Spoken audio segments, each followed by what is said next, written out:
Europe 1 Matin. Marc-Olivier Fogiel. Forcément sur Europe 1. La personnalité du jour, un philosophe médiatique, ancien ministre de l'Éducation nationale et qui vient de signer dans Le Figaro une tribune dans laquelle il dresse une critique au vitriol des sujets qui préoccupent les Français. Luc Ferry est votre invité ce matin, Marc-Olivier. Bonjour Luc Ferry. Bonjour Marc-Olivier. Un homme en colère contre la colère, en fait. C'est ça. Et on va prendre un peu coup de la gueule hauteur. contre la colère. On va prendre de la hauteur et on va développer. C'était passionnant cette tribune. C'est bien simple, tout nous effraie. La neige, le sexe, l'alcool, le tabac, la vitesse, le CO2, Claude Allègre et mille autres choses encore, comme ce virus H1N1 qui aura tué au total beaucoup moins que la bonne vieille grippe d'antan, mais nous aura coûté plusieurs milliards d'euros pour rien, rigoureusement rien. On vit dans une société aseptisée, quoi. On vit dans une société de la déculpabilisation de la peur. On nous a fait le coup de la déculpabilisation de la peur avec le principe de précaution qu'on a inscrit dans la Constitution française. Et maintenant, on est en train de nous faire le coup de la déculpabilisation de la colère. C'est toujours paysans en colère, ouvriers en colère, étudiants en colère, victimes de la tempête Xynthia en colère. J'étais frappé, hier, par les mésaventures de DSK en Grèce. Est-ce que vous avez regardé ça?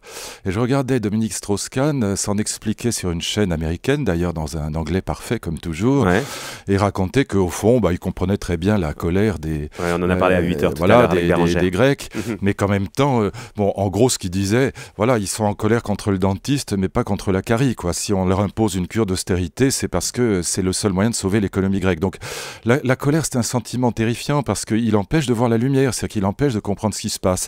Voilà, donc c'était un petit coup de gueule contre la colère. Et en plus, souvent, c'est ce que vous dites et on va développer, on est en colère contre des choses sans importance, et finalement, l'important, on ne le voit pas. Il est inimaginable, littéralement impossible, que l'entrée dans le circuit du commerce international de 2,5 milliards d'Indiens et de Chinois, avec leur capacité de travail, leur salaire de misère et une protection sociale quasi nulle, ne produise pas sur nos vieux États-providence un impact négatif d'une ampleur atomique. On est en colère contre la neige, mais alors ça, on s'y intéresse pas du tout. Et c'est le problème numéro 1, si je voulais caricaturer, mais je vais recevoir des lettres d'injures après, mais c'est juste pour me faire comprendre.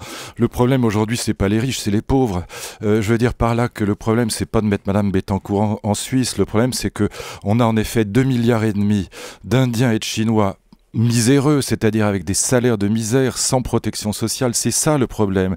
Et évidemment, l'entrée dans le commerce international de 2,5 milliards d'Indiens et de Chinois miséreux, qui travaillent énormément, qui n'ont pas de protection sociale et qui n'ont pas d'État-providence, ça attaque nos vieux États-providence de plein fouet. C'est comme au marteau-piqueur qu'on attaque à coup de dumping social nos États-providence. C'est ça le problème. Allez, la CGT, au lieu de faire régresser la société ici en France, et on y vient, allez là-bas et puis vous nous donnerez des leçons une autre fois, quoi. Ah mais alors, ça a l'air ironique, mais c'est la vérité. Je pense que si on pouvait expédier d'urgence la CGT et l'ensemble des syndicats en Chine, là-bas, ils feraient un travail magnifique parce qu'on a besoin de syndicats en Chine, on a besoin de partis politiques. Et ici, on a besoin de la gauche au pouvoir, vous le dites, parce que ce que vous dites, vous, et là, vous allez recevoir des lettres d'insultes, c'est vivement la gauche au pouvoir. Comme ça, ils vont mettre le pays dans un état catastrophique et on dira bravo à la droite qui va revenir. Non, c'est pas exactement.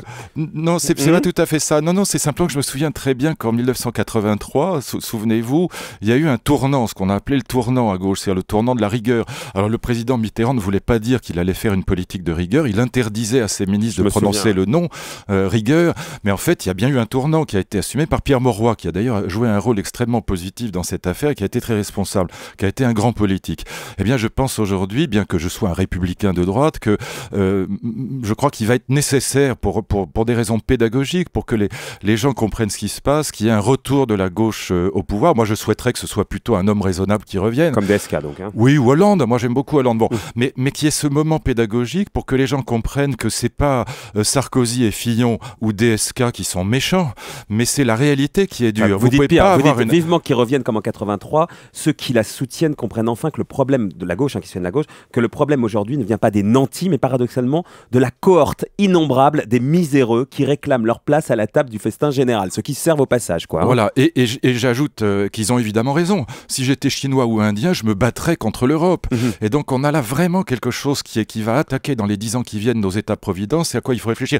Moins on bougera, plus on morflera, si je puis dire. L'immobilisme est aujourd'hui l'immense danger qui guette nos États-providence. Et ce qui guette tout le monde, évidemment, c'est la simplification simplification à l'extrême. De temps en temps, les médias y participent. Europe 1 essaye justement d'avoir toujours un petit pas de côté pour alimenter une réflexion différente. Et vous dites là-dessus, dans cette simplification, le bien contre le mal, les pauvres contre les riches, etc. Vous dites stop aux boucs émissaires. Nous inventons des boucs émissaires. Le CAC 40, Nicolas Sarkozy, Alain Minc et les énarques, les conseillers du président, le gouvernement, les marchés financiers, ces salauds qui pilotent l'horreur économique. Et tout ça, c'est pas vers eux qu'il faut aller. Là, c'est grosso modo le bien contre le mal et c'est trop manichéen. Voilà, quoi. On adore s'indigner. Quand vous écoutez la radio, moi j'écoute passionnément la radio. Vous avez raison. Et chaque matin. Et c'est vrai que c'est chaque matin une nouvelle indignation. Alors vous regarderez, si vous réfléchissez à ça, moi je trouve ça très frappant. L'indignation est toujours un sentiment qu'on réserve aux autres. Jamais on est indiqué par ce qu'on fait. Alors quand vous réfléchissez à ça, la vraie morale, Pascal disait la vraie morale se moque de la morale. La vraie morale, c'est toujours une exigence par rapport à soi-même. C'est pas simplement des leçons qu'on donne aux autres. Comme vous l'avez remarqué, si vous écoutez on est rarement indigné par on donne soi-même. les clés pour comprendre la société. Du moins, on essaye et de ne pas être simplement dans la démagogie facile. Justement, les démagogues, vous en avez ras-le-bol, notamment Éric Cantona. Après la peur, c'est maintenant la colère contre les riches et les puissants, si possible contre les 200 familles qu'il faut déchaîner. Évangile, selon Cantona, vous en avez ras-le-bol de ces gens-là qui montent de façon tellement facile les uns contre les autres. D'abord, je pense que si Cantona devait vraiment retirer son argent des banques, il lui faudrait plusieurs brouettes, parce que si j'ai bien compris, il en a quand même beaucoup. Et puis par ailleurs, si les banques s'effondraient, imaginons que les banques s'effondrent, les premiers touchés ce seraient les particuliers, puis les deuxièmes ce seraient des centaines de milliers d'entreprises qui feraient faillite, c'est-à-dire que ce serait une prolifération absolument insensée du chômage. Donc à quoi ça rime, ce genre de...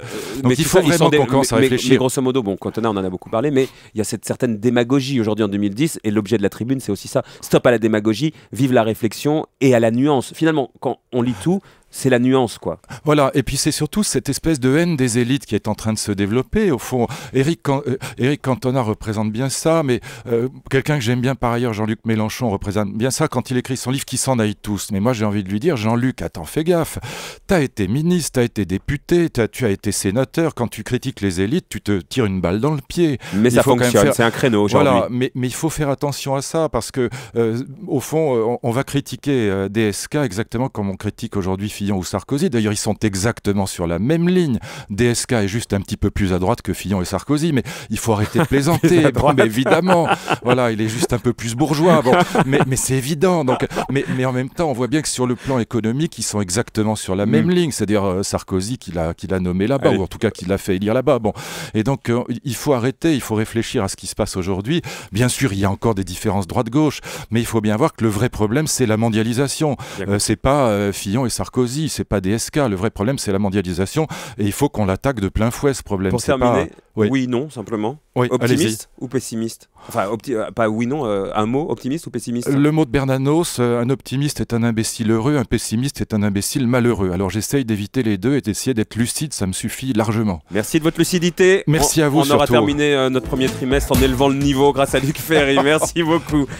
En revanche, le niveau est toujours très haut à 9h moins le quart, puisque c'est Nicolas Canteloup. Mais oui. Ça c'est grandiose. C'est grandiose. Formidable. C'est dans un instant. Merci Luc Ferry. Merci à vous.